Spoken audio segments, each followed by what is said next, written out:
Bonjour, chef. Bonjour. Ça va bien? En pleine forme? Pleine forme.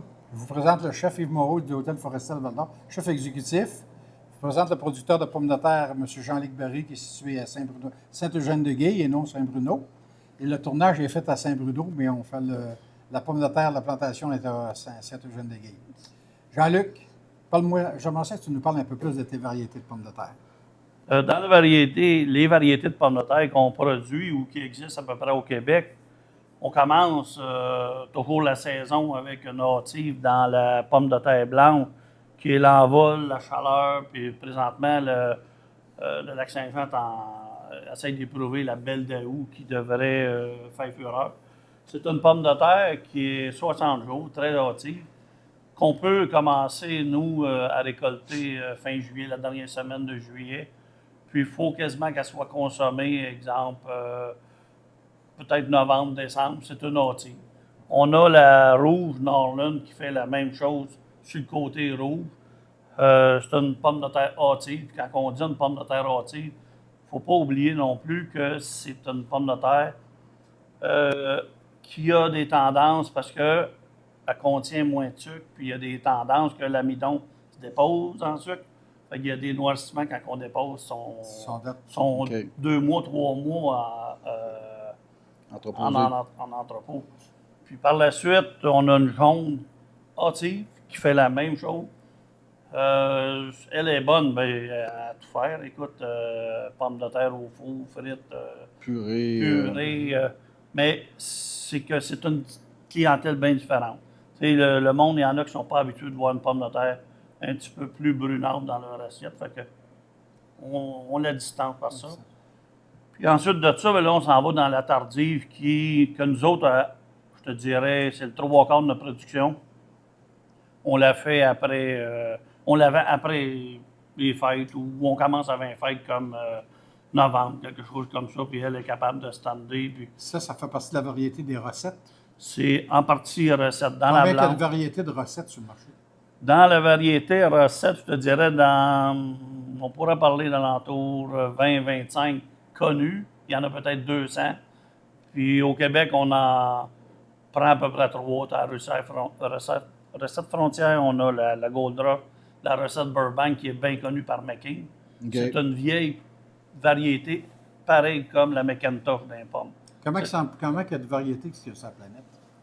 Oh boy, là, il peut en avoir 3000, 4000. On sait que ça vient du Pérou. Puis le Pérou, eux, ils produisent pas nécessairement une variété, mais toutes les variétés sont mêlées ensemble. Il y a une mauve, une rouge, une blanche, une jaune. Puis c'est par après ça que le Québec a pris certaines souches. Puis ils en ont fabriqué une qui est là-bas, l'exemple. La meilleure manière de garder une pomme de terre, à quel endroit qu'on garde une pomme de terre? Quelle température? 7 Celsius, c'est l'idéal. Le frigidaire est peut-être un petit peu trop froid, mais c'est quand même une très bonne place. Mais quand on parle d'une maison normale qui est 20-22, je te dirais que c'est un peu trop chaud. Elle va vieillir plus vite, elle va se déshydrater. Parce qu'on sait qu'elle a 80 d'eau. Fait qu'il reste 20 de matière sec. Fait qu'automatiquement, avec la chaleur. C'est peut-être ça qui provoque le noircissement. Le noircissement, c'est l'amidon qui se dépose en sucre la plupart du temps. Elle n'a pas été dans des conditions idéales.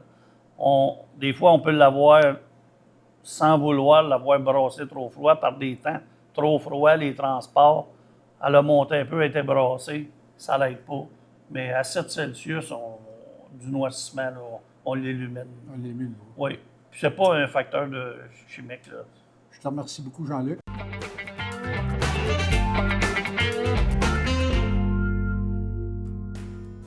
Saviez-vous que la pomme de terre est une excellente source de potassium, une bonne source de vitamine C et contient du fer, du magnésium et des vitamines du groupe B? À titre de comparaison, une pomme de terre moyenne, avec la pleure, cuite au four, contient 2 fois plus de potassium qu'une banane, l'équivalent en vitamine C de 3 petites pêches, plus de fibres que 6 pruneaux séchés, ou encore 3/4 de tasse de gruau instantané préparé. plus de fer qu'une tasse d'épinards frais et moins de calories qu'une tasse de riz. Ça fait réfléchir, parce que plusieurs personnes délaissent la pomme de terre parce qu'elle ferait prendre du poids. Allons voir de plus près. Une demi-pomme de terre est l'équivalent en calories d'une pomme, ou 3 carottes, ou un verre de lait, 1% de matière grasse.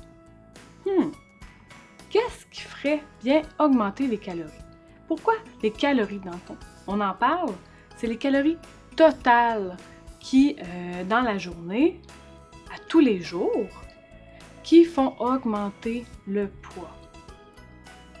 Donc, ce qui est important à se rappeler, c'est que si on mange à notre faim et que nous arrêtons de manger lorsque nous nous sentons rassasiés, cela contribue au maintien d'un poids qui est naturellement stable pour nous. La pomme de terre est un légume. Mais comme c'est un légume de la famille des tubercules, nous l'utilisons davantage comme un féculent. Les féculents, nous en avons de besoin à tous les jours, à tous les repas. Si nous regardons l'assiette optimale, nous pouvons voir que les féculents englobent aussi les produits céréaliers et qu'elles contribuent au tiers de l'assiette, soit l'équivalent d'un point. Une tranche de pain est une portion du guide alimentaire. Cependant, si nous regardons notre point dans un repas, est-ce que nous prendrions simplement une tranche de pain? Pour faire un point, c'est au moins 2 tranches de pain. C'est la même chose. Une demi-pomme de terre, ça peut être une portion, cependant, on a besoin d'un point par repas. Donc, une pomme de terre entière. De plus, la pomme de terre est économique et se conserve longtemps.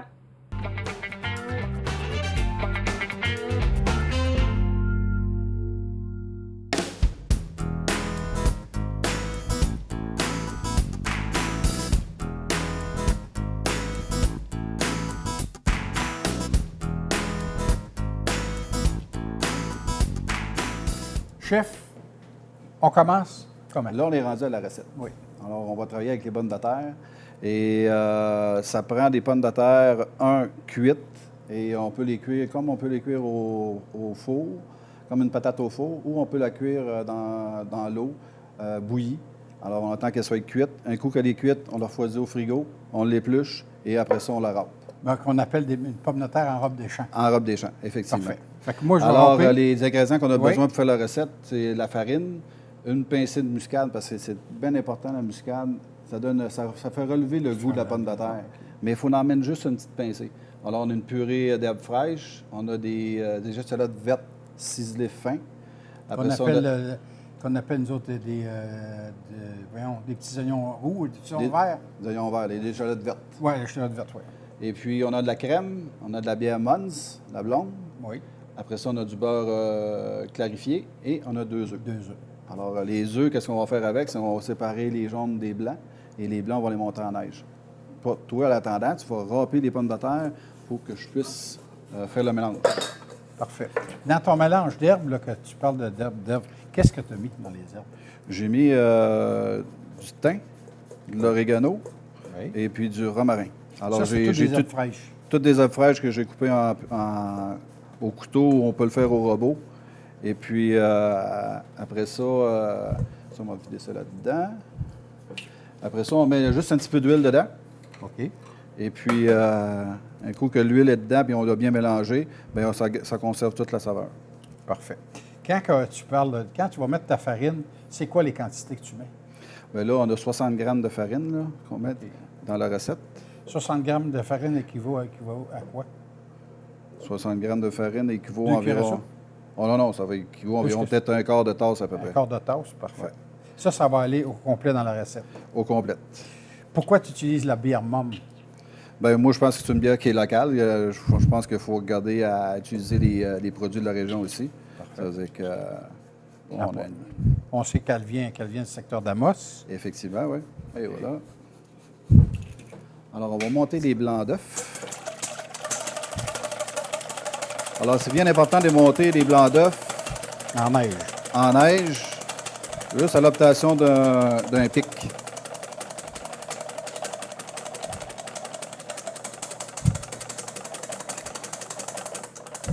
Alors, quand on va... Ça prend environ 2-3 petites minutes. Un mouvement répétitif.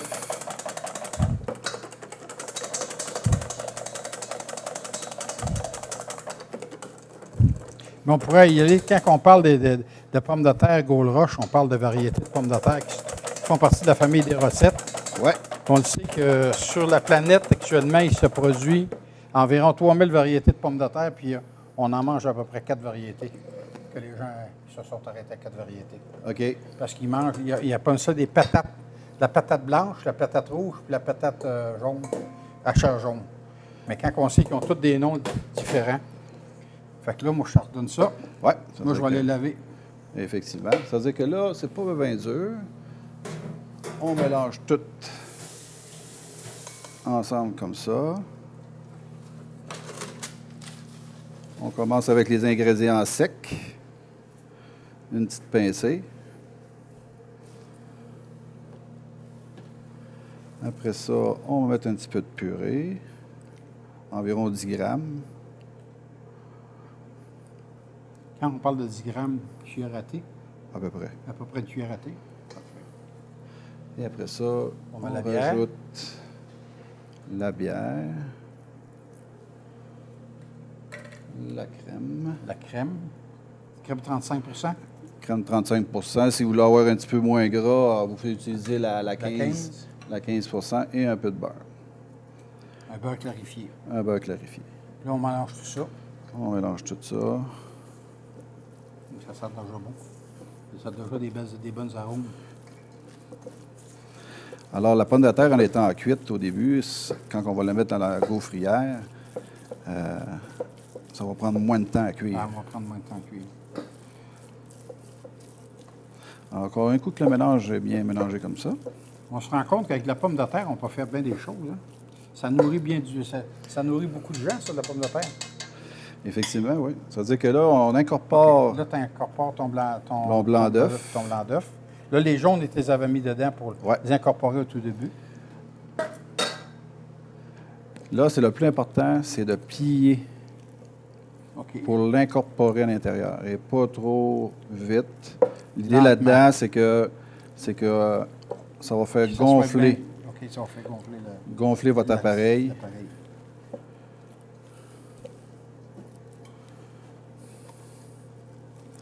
Ah, tout est bien mélangé comme ça. Alors, ça donne environ, je vous dis, 3 gaufres à peu près. 3 gaufres assez consistantes. Là, tu regardes Ouais. les éléments qu'il y a dedans. Là. Alors, on a préchauffé la gaufrière un petit peu avant. Ça va nous prendre un peu de... Un peu d'huile. Un petit peu d'huile. On vaporise. Alors, l'huile, qu'est-ce qu'il va permettre là-dedans, c'est que ça ne colle pas. Là, c'est une huile, un conditionnement d'huile, mais on pourrait l'utiliser avec quelqu'un qui aura une petite On bonbonne. l'étend Demain, comme ça peut ça. être comme du PAM. On peut utiliser le PAM aussi comme élément. On l'étend comme ça. Et on referme le couvercle. Là, on ferme. On referme. Et on attend combien de temps? Je dirais entre 6 À et 8 8 minutes. minutes à peu près. Parfait. Bon. Là, on va parler des pommes de terre. La variété des pommes Les de variétés de terre. pommes de terre. Comme ici, vous voyez, c'est ce qu'on appelle, nous autres, c'est de la Yukon Gold qui appelle la Yukon Gem, qui est une pomme de terre à chair jaune.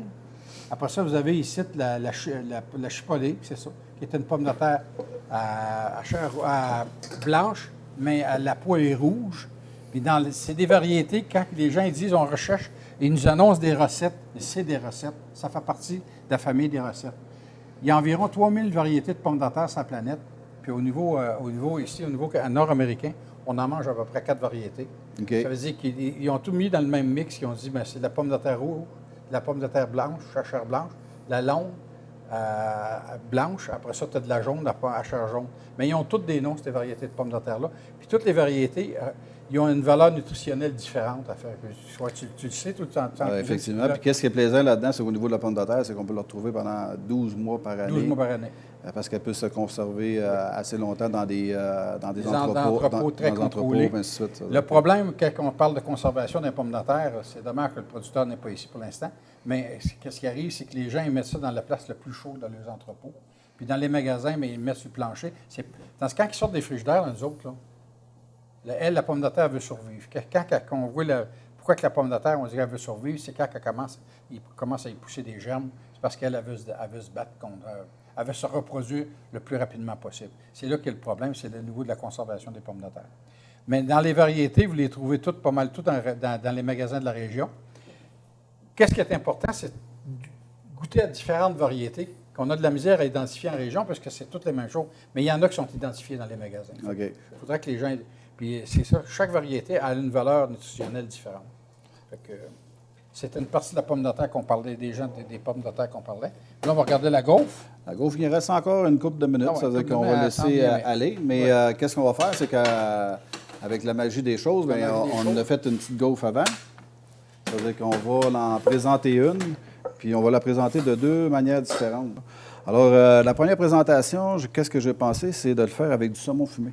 Oui. Et j'ai fait une petite crème sûre citronnée avec des boutons de marguerite à l'intérieur et salé poivré. Puis j'ai mis un petit peu de gin Ungava, Comme les boutons de marguerite, c'est qui est fait en vert forêt à la vert tulipe. forêt à la tulipe.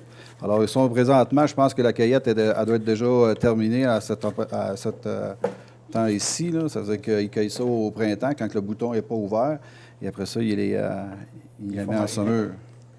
Toi, Yves, tu es originaire de quel endroit? Moi, je suis originaire du Témiscamingue, de la tulipe. Je te perds dans... Sauve-toi pas. Ah, j'ai oublié des... on va couper des pommes Tu de as oublié terre. tes couteaux. Oui, je suis originaire de la tulipe. Ta Oui. formation professionnelle, tu l'as suivie où? À La Sarre. À La Sarre? Oui, en À Poligno, 79. à La Sarre, OK. Et Ouais. tu étais fait tes premières classes où? L'hôtel hôtelière dans Laurentides, c'est sûr? Non, j'ai étudié à La Sarre en 1979 pendant presque 3 ans. Après ça, j'ai été travailler dans les Laurentides pendant presque 8 ans. J'ai travaillé à la Sapinière puis au Far Hills. Et là, j'ai fait pas mal toutes mes... Tu as travaillé dans l'Ouest canadien. et dans l'Ouest canadien, oui. Ça, c'était ma première expérience pendant presque 6 mois. Alors, Puis ton voyage en Allemagne, quand tu étais là en Allemagne, quand tu étais 2 fois en Allemagne avec l'équipe du Québec, pourquoi ils t'avaient sélectionné, toi? bien, c'est sûr qu'avec le fil du temps, avec l'expérience que j'ai pris au niveau de la cuisine, bien, je me suis spécialisé dans la cuisine régionale. Alors, j'ai fait partie de l'équipe du Québec en 2008 puis en 2012. Et le pourquoi j'ai été sélectionné, c'est qu'ils voulaient choisir un cuisinier dans chaque région qui préconise les produits de la région parce que dans la catégorie qu'on était inscrit, c'était dans la catégorie de la cuisine régionale. Alors, quand on s'en allait à la compétition, il fallait qu'on prenne tous des produits du Québec à travers tout le Québec, puis qu'on puisse faire une table de dressage régional. Fait que ça, on peut dire qu'on a beaucoup de produits au niveau régional et au niveau du Québec pour faire des excellentes tables. Bien, je pourrais vous dire qu'en 2008, on est descendu avec la racine barbare et les petits, on appelle ça les attaquas sauvages, Les attaquants sauvages, oui. qui viennent d'Ougava Gourmand. D'Ougava Gourmand, oui. De Chibougamau, oui. C'est ça. Ça veut dire que là, ça a été, je dirais, très agréable. Tu sais. Fait qu'on continue la recette. Effectivement. Ça veut dire que là, on prend la gaufre. Oui. On peut la mettre au four pour la rendre croustillante ou sinon, on peut la servir juste tiède. Tiens, OK. Alors, on met ça en plein centre, celle comme ça. On met un petit peu de... Pas grave. C'est des choses qui arrivent. On en met un petit Des erreurs peu. de cuisine. Effectivement, ça fait partie de la game. Ça fait partie de la game, ça. Après ça, on met Personne n'est parfait. du saumon fumé. Et ça, c'est du saumon fumé que tu vends, Ghislain. Ah, Le c'est monsieur, monsieur Émile de Gaspé. Effectivement, oui. Saumon fumé, le charmant saumon de monsieur Émile de Gaspé. On met un peu de crème sûre. On décore de boutons de... On aurait pu le faire avec des surgeons fumés si on aurait été capable d'en avoir. Effectivement, oui. Ouais, mais là, on est en rupture de stock. Et moi, j'adore La pomme les verte. pommes vertes. Et puis, les pommes vertes, qu'est-ce qu'on va faire? Si tu peux me passer une petite cuillère. Sauve-toi pas. Une petite cuillère.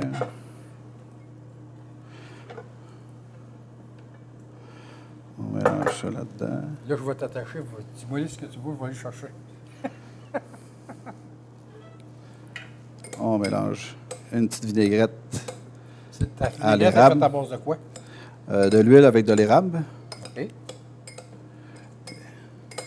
L'huile et du sirop d'érable, point fini. Ouais. Et après ça, on vient décorer ça sur le dessus comme ça.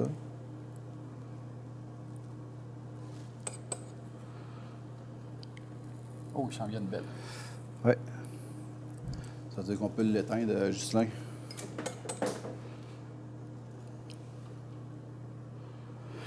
Et on vient décorer avec... cette valeur, c'est que... On met un petit peu d'huile alentour ici, comme ça.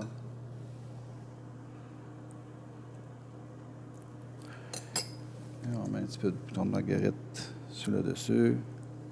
Et on finit avec une petite fleur capucine sur le dessus. Bon, cette assiette-là, Ça veut dire que là, c'est la première assiette La première qu'on a assiette. faite avec la gaufre.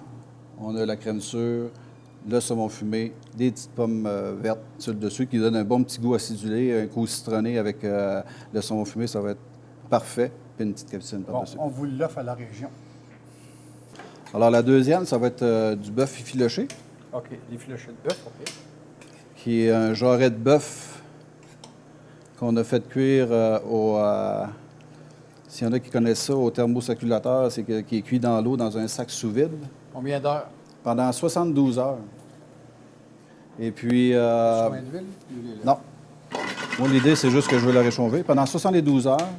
Et ça a permis de garder toutes ses saveurs à l'intérieur. C'est comme de le cuire dans un sac d'eau, qu'on maintient la cuisson à Fait que tu gardes toutes 66. les saveurs de la viande. Effectivement, au oui. complet. Ce qu'on peut dire, c'est très santé. Effectivement, oui. Il n'y a pas de gras. Puis c'est Ça, du tu- jarret, un produit que les gens connaissent peu. Puis qui, je te dirais qui est une viande qui est très, très goûteuse. Très goûteuse. Puis pas dispendieuse. Celle-là est prête ici. Bon, laisse-la aller. Laisse-la encore un petit peu. Oui. Ouais, ouais. On va bien.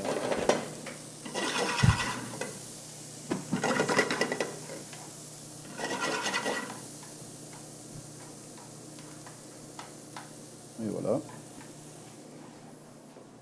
Il est prêt? Ouais. Alors, on prend le bœuf effiloché.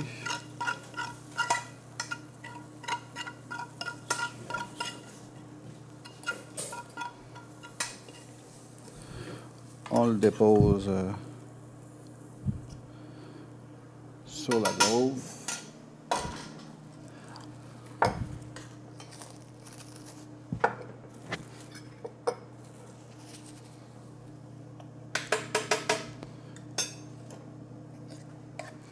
Après ça, si vous avez un mélange de sauce à base de champignons sauvages, Oui.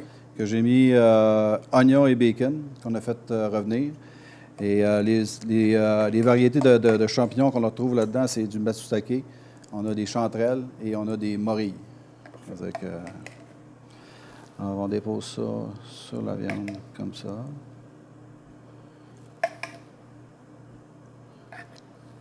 Et on en met un petit peu alentour comme ça.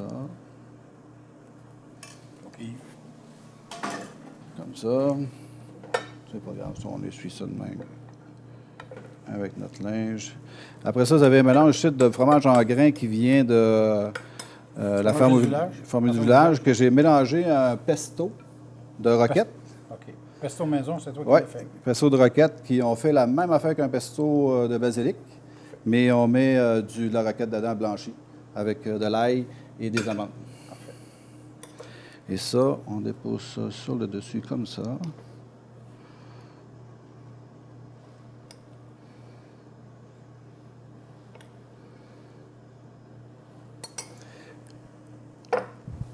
Et après ça, on vient finir avec ça. Et il me manque un petit détail que j'ai demandé ici.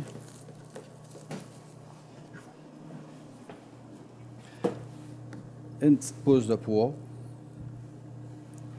qui vient de M. Pousse, Monsieur Pousse de Val-d'Or, oui. qu'on peut décorer ici comme ça. Et voilà. Ce qui fait un genre de, je vous dirais, un genre de poutine avec une gaufre de pommes de terre, avec un effiloché de bœuf, avec une sauce aux champignons et avec un fromage en grains. Bon, c'est tellement bon que c'est moi qui vais le manger.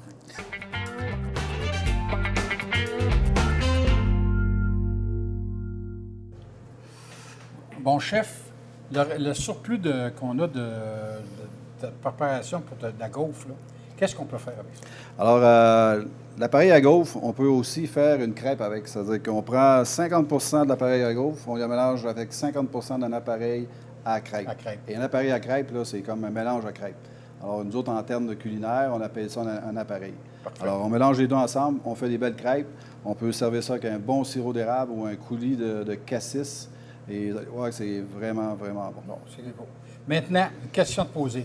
Les couteaux qu'on devrait avoir d'une cuisine pour une personne qui débute, un amateur, là, comme Un comme amateur, quelqu'un qui veut débuter comme amateur en cuisine, d'avoir des couteaux de base, ça prend un bon couteau de chef. Et les couteaux sont moi. C'est des quoi fois... un couteau de chef? Un couteau de chef, c'est un couteau comme ça ici.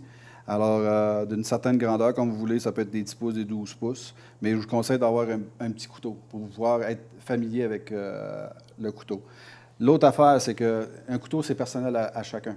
Alors, quand vous mesurez, mettons, exemple, pour couper, vous essayez que le plus possible avec votre main, que les jointures n'arrivent pas en bas Je ici. touche pas à la planche. Et OK. que le couteau soit égal. OK? Parfait. Alors, vous avez plusieurs modèles. Vous avez des tout petits modèles comme ça qui, on pense que c'est peut-être un genre de couteau asiatique, mais que la lame est plus large. C'est-à-dire quand on veut faire des couteaux, des coupes plus fines, alors ça va très bien avec, C'est ça. OK. avec ça. Un couteau Et un couteau d'office. d'office, on l'appelle en langage de cuisine un couteau à patate, là, ou à pomme de terre. Là. Mais ça aussi, c'est bien important d'avoir un couteau comme ça. Alors, moi, le conseil le plus important, c'est d'avoir ces deux couteaux, un couteau de chef, un couteau d'office. Parfait. Et on est en business pour débuter dans la cuisine. Quand on parle, là, Ça, c'est une micropanne, c'est que c'est une drap fine, où on va faire des S de citron, d'orange, ces choses-là. Et on fait juste le râper dessus, puis on enlève les S qui donnent. on conserve ça comment, un couteau? Bien, le plus possible, c'est sûr que vous avez un étui qu'on peut l'insérer dedans pour pouvoir protéger votre lame pour le plus possible. Qu'est-ce qu'il faut aussi qui fait déguiser les couteaux, c'est l'acidité des citrons, et ainsi de suite. C'est-à-dire que bien essuyer vos couteaux après avoir utilisé le citron. Couper un os avec ça, ça fait quoi? Absolument pas. Et il ne faut pas couper un os Du avec papier? ça. Du papier non plus. La seule affaire que vous utilisez, c'est strictement en cuisine. Parfait. Alors, on ne coupe pas une hélène d'acier avec ça ou ces choses-là, strictement en cuisine.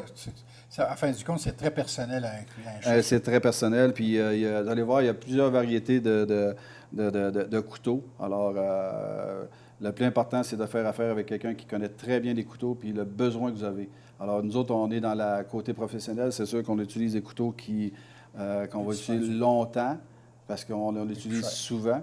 Mais si vous ne l'utilisez pas souvent, ça ne donne rien de payer un couteau de 200 ou 150 pour avoir un beau Pour couteau leur chez dire vous. aux personnes, ben moi j'ai un couteau de 200 mais je ne sais pas quoi faire avec. Effectivement, mais c'est... C'est des couteaux de chasse. Il y a un gars qui achète un couteau de chasse puis il va vraiment à la chasse, il est mieux de pas avoir ça. Oui. Mais le plus important, c'est d'avoir une bonne lame, un bon acier, et vous allez avoir des bons résultats. Il y a des couteaux qui sont moins dispendieux, mais c'est pas conseillé. C'est pas conseillé. Et je vous dis une autre affaire qui est bien importante aussi, travailler avec un couteau qui ne coupe pas est plus dangereux que travailler avec un couteau qui coupe. Très dangereux.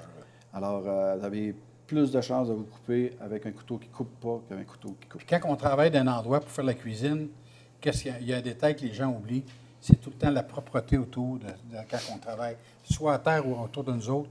Une épluure à terre peut être extrêmement dangereux. Ah oui, effectivement.